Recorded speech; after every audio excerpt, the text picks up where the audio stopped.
I mean, why do you? I just want to I know don't know. why. Something about him is like this whole Yeezus. Like, I mean, it's just a personality. I mean, Jay-Z calls himself Hov. Eminem calls himself the rap god. It's just at the end of the day, it's just a title. Yeah, I guess. Like Radio Rob. Radio Rob. Let's get into it. So, Paris, what is it that you want to tell us today about this Kanye West interview? Because I heard you got a couple things lined up for us. Okay, I'm gonna actually tell you guys about the top 10 things I've learned from this interview, Kanye West on the Breakfast Club. Actually, it's I learned a lot, and one thing about it, it was actually I want to play a little bed for this. You're gonna play the bet? All right. I want to play a little bed for this. Go ahead. All right. So, one thing, it was a great interview. Way different from the last interview. Most definitely, it definitely parallels from that. And the first thing we actually learned about this is actually a good one. Kanye West said that he actually needs auto-tune, but he hates it. So he's actually, if you're familiar with Kanye's music, he uses it a lot, and he said something like, it enhances the song. He used it on Runaway to bend his voice and all that. So I think it was really a good thing to learn. Good thing I learned that. I agree. I really love Kanye's use of auto-tune. First of all, the use of auto-tune is very subjective. Because there are people that say that they don't like the way certain people use auto-tune. This is a shot to T-Pain. He says that some people don't know how to use auto-tune. Including, he actually said that about Ye. He did. I'm not mistaken. Yeah, he actually criticized You might be right. I'm not too sure, so I'm not going to quote anybody on that. Yeah. But I love the way Kanye uses it. I just like the way Kanye uses anything. So this is a pretty biased opinion. That's true. So, but without further ado, let's get into the clip of Kanye saying exactly what he said. All right. So let me just get this together. Oh, all right. Sorry about that, guys. It's all right. It's all right. I don't like auto-tune either, but I need it. Really? Why? I mean, I hear people say that. Why though? Cause I can like bend my voice in other ways, like at the end of Runaway and everything. I like to do that. Right. Yeah. So that was Kanye. So he says he likes to bend his voice. Yeah, you hear that at the end of Runaway when he uses the synths and auto tune. I think when Kanye uses auto tune, I just want to say that it shows more emotion. I don't know, that's just me. It's an art in it. I love that Kanye enhanced that art, sort of. You're right. That was an example of it. At the end of the day, music is art. It is. So it's kind of like he's basically finding another paintbrush. Exactly. You like that analogy? I like that. Yeah, analogy. that was nice. Radio Rob is on point today. I'd like that. Radio Rob. Damn, I'm killing him You're today. killing it. I'm killing him. You're killing it. All right. What else you got for us? Number two on the number nine. Number nine. I'm I'm going down. I'm going down. I got you. Go ahead. Number 9 on the list is for all you sneakerheads out there.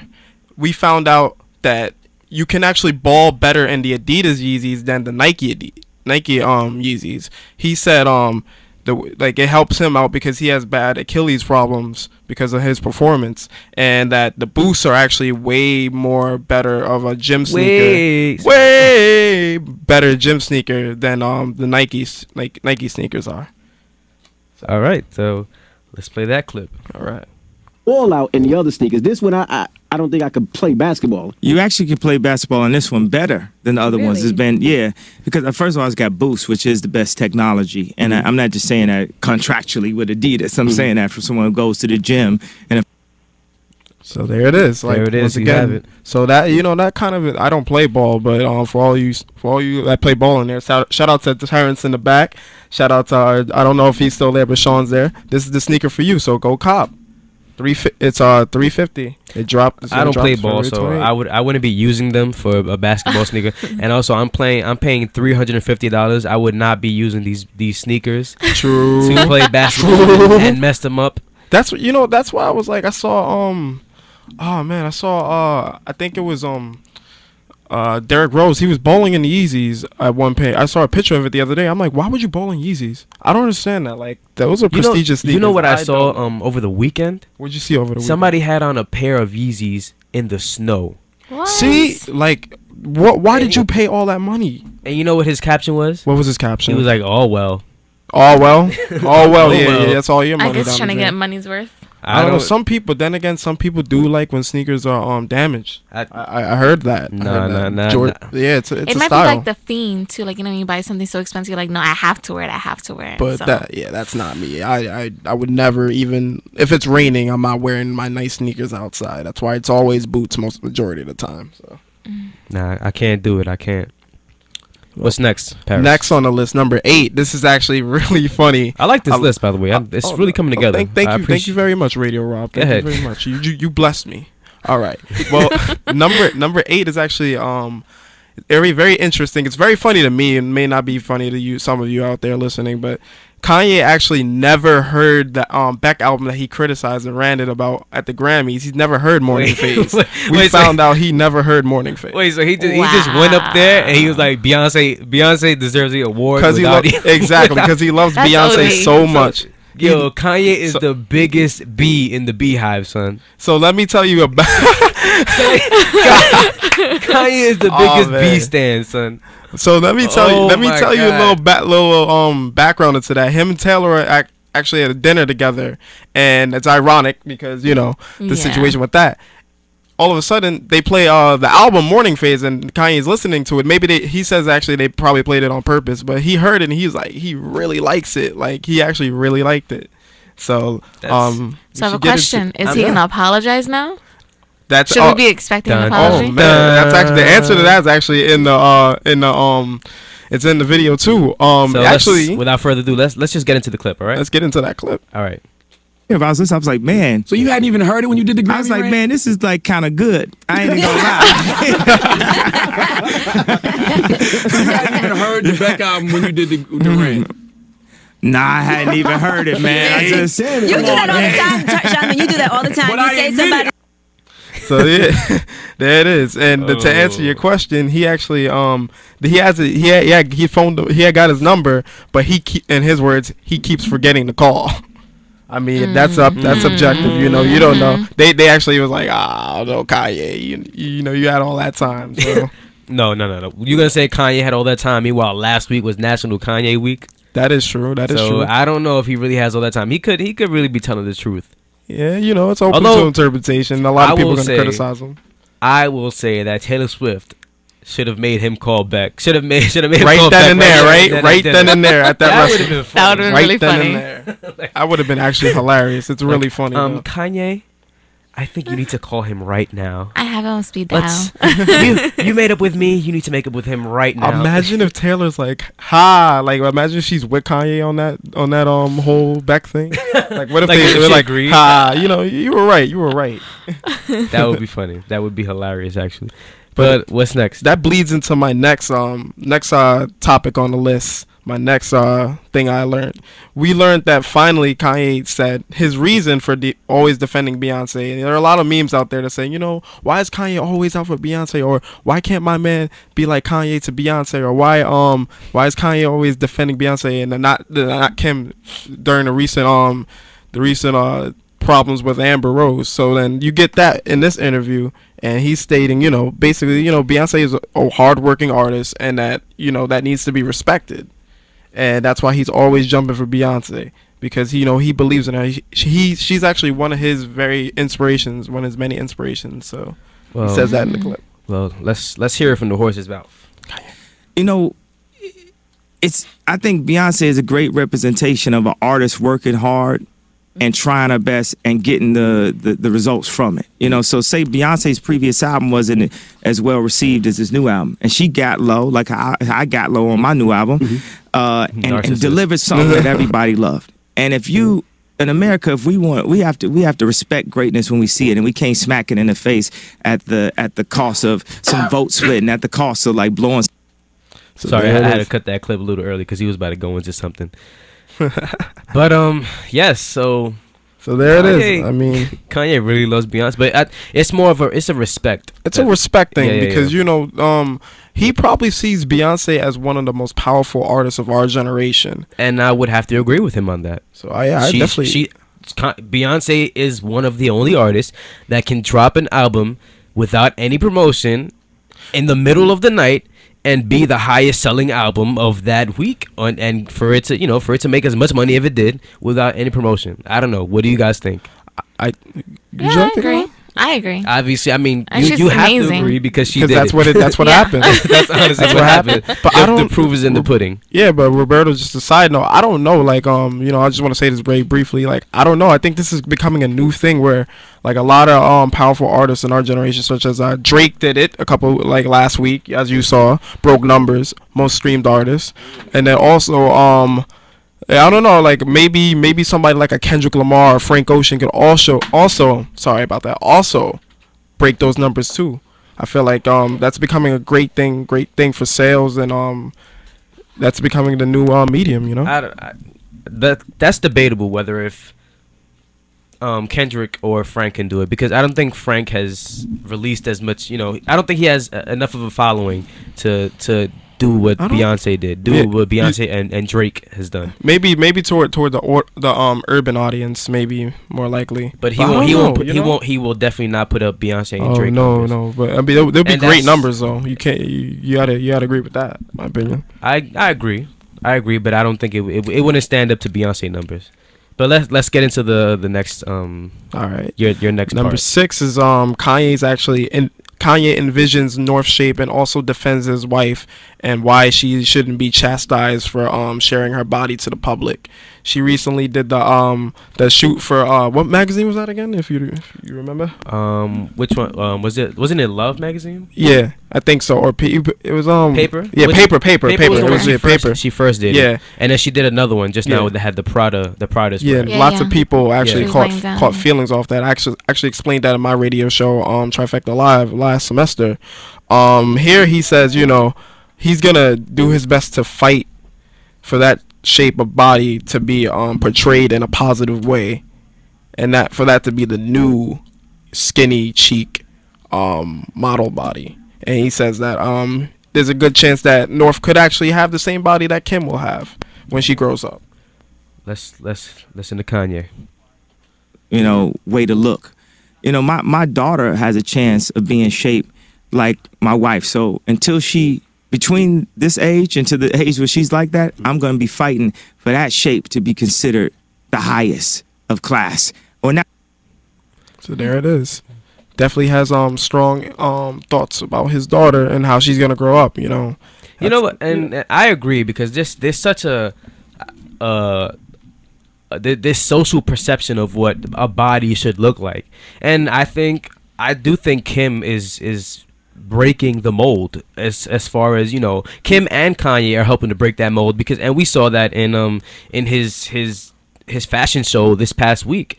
Did you see the amount of diversity we saw in his fashion show? Yeah, it's just everybody, like some kid I know was in it. Ian Connor's in it. He had Spencer Lee, who actually we chilled with one time. You know him personally? Yeah, we chilled with him at Fordham one time. I don't know him personally. Brent knows him. Wow. My friend Brent knows him. He goes to Fordham, actually. But I mean, I think Kim and Kanye are really helping to break the mold of society's perception of body, and just, you know, what fashion could do for people. Definitely. So I'm happy it's all for about them. breaking down barriers. I guess in the end, I'm kind of starting to come over to support Kim. I didn't necessarily, you know, support her in the beginning, but I guess I'm gonna defend Kanye now. I'm gonna defend Kim. And associate with you, because by association, because of her association with Kanye. Yes. All right, let's get into the next one. We're running out of time here. All right. I'm gonna bleed through these real quick. Next is the great ether that everybody is tweeting, writing statuses about Kanye ethering Amber Rose, saying that, you know, he had to before he got with Kim, he had to take 30 showers. That was a great ether. So let's let him hear it. Go ahead.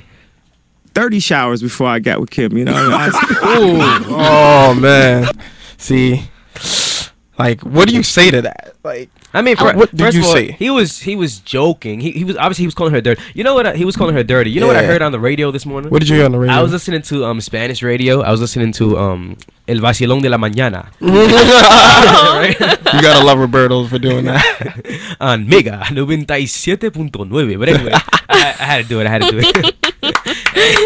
Yes, that's Radio Rob for you. Radio Rob. But I was listening to them, and they actually reported on this same interview, and they reported it coming from a literal point. So they were saying that Kanye West said that he had to take 30 showers before he got with Kim Kardashian. Like they actually said, like if he literally took 30 showers. Wow. I think like they just completely. Wait, I have a question. They took the whole comment out of context. Go ahead. Yeah. But then again, it's Spanish people. But anyways, okay. No offense, people. Go ahead. I have a question. How long were Amber Rose and Kanye together? They were together for a year, from 2009 to 2010, July 2010. Okay, so obviously he didn't really take 30 showers. I mean, come on, they were together for a year. No. He took 30 showers before he got with Kim. I'm to clean off the dirt. Right. I guess. Yeah. Mm-hmm. Right. So obviously you can't take it literal. Because that'd be crazy to think of it like that, because he was with her for a whole year. That's so true. then now you want to take a shower because she's dirty? Nah. Yeah, definitely. I mean, this is just an example of the media blowing up a comment by Kanye. They just can't let him live, you know? No, but Caitlin's saying that he shouldn't even be having to say that statement because he was with her for a year. Yeah, at one point he did care for Amber Rose, so you can't say that he didn't. Yeah, but you know, he should just tell her, calm down, stop that's attacking the exactly why Kardashians, you know? Yeah, that's exactly why. Like, seconds after that, he's like, he doesn't want to answer any more questions. He wants to be respectful. So they only got him to say like that one thing. That was their goal, and at the end of the day, you know, get something. Sure, yeah. Right. But Paris, what's next? Next, we got this is a good one. This is actually one of my favorites. Yeah, I was really happy to hear this because I didn't think that this was true. All Day until is I still saw this interview. All Day is still alive, ladies and gentlemen. All Day, the alleged Kanye single that he had said in GQ magazine past June. It's been like a couple of months now, like not even a couple of months, many months, and we still haven't even got the official version of it. It was supposed to be a single, then only one dropped, and we kind of lost hope for that. But it's still in the vault. It's still being worked on. Lord knows how it sounds now. Can't wait till it drops, though. All right, and this is Kanye telling us. When I was working on All Day at Q-Tip's house, it was like me, Vic Mensa, Q-Tip, and we was building on culture. Instead of trying to write bars, we built on that. And so there it is. And Vic Mensa may be one of the many people that are allegedly on the song. From French Montana, Theophilus London, now Vic Mensa. Who's going to be on the final cut? We don't know. Right. So we'll see. Kanye just constantly changes who he works with, but I like that he has a very big variety of people he works. He brings in the most artists he's always bringing in new people. Yeah, yes. Go ahead. And number three is actually a very interesting one for Drake and Kanye fans. They could be the next throne. No more Jay-Z, Kanye. It can actually be Drake and Kanye. He revealed that the two actually worked on an album together, and the actual track that was recently released, Wolves, was actually the name of the collaboration album that they had came up with. Promote it happening. So I'm gonna go ahead and put it out in the real world. The Wolves song came from a conversation that me and Drake had where we was gonna do an album together, and the album is called Wolves. Jay would have been pissed off. So there you go. Kanye and Drake, Wolves, every fanboy's imagination. That would have been the most. That's gonna be like, if it happens, that's gonna be the most depressing album. Depressing rap album. Let me say of the 21st century. Depressing and powerful rap album. Okay, you're right. Yeah, we'll see those two themes. Or they could just go left field and do whatever. We don't know, you know. No, because we're both of them. Drake is spawned from Kanye. That is true. So we will see that. Yeah, we gonna see. we gonna see exactly. What's next? Number 2 is actually an interesting one for people that don't know. Kanye actually kept silent during the whole racial tension between the incidents with Michael Brown and one thing he actually said was that, you know, the reason why he was so silent about it was because of his father. And a lot of you know, you don't really know that Kanye, you don't really know much about Kanye's father. He doesn't really speak about him a lot, but in this clip he actually says a lot about him. Yeah, my dad would email me and say, stay out of it. And now my dad is like 1,000 times smarter than me and 1,000 times more social than me. He like literally lived at a homeless shelter. Right. You know? So there it is. You know, Kanye's father is very wise. No wonder that's where he gets it from, you know? Yeah, combination of his mother and father. That's crazy. And finally, at number 1, this doesn't have a clip to back it, this is more of like my observation. Right. This is something that I saw throughout the entire interview, and I was happy to see it. Go ahead, Paris. And it's funny because I was happy to see that Kanye's happy. He got his smile back. That Kanye smile that everyone recognized him for from back in the college dropout days. And you know, a good part of that is because the man is finally doing what he wants to do. He's finally got the things he has in his life that he always wanted, such as having a family, having his creations finally be accepted, and finally starting that brand. And also, he says he's also fell in love with making music again, which is, you know, what more could you ask? Like, the man finally gets to do what he wants. He finally gets the acceptance, you know, the recognition he deserves, and that's all he really ever wanted. And that's why you seen this at the Grammys, at SNL. You see a smiling, more healthier Kanye, and that, you know, as a fan, I'm very, like, that makes me very happy, and it inspires me to finally, you know, be happy and count my blessings and everything. And not to mention, Kanye got on the remix Blessings, you know. Yes. So the man's ready. Kanye is happy. Ladies and gentlemen, let's give him a round of applause. Kanye West, you're the greatest, man. And let's also give Paris a round of applause. Thank you. Paris, you did a good job. Thank you. You did. Thank you. And with that, we will be right back, guys. Yeah.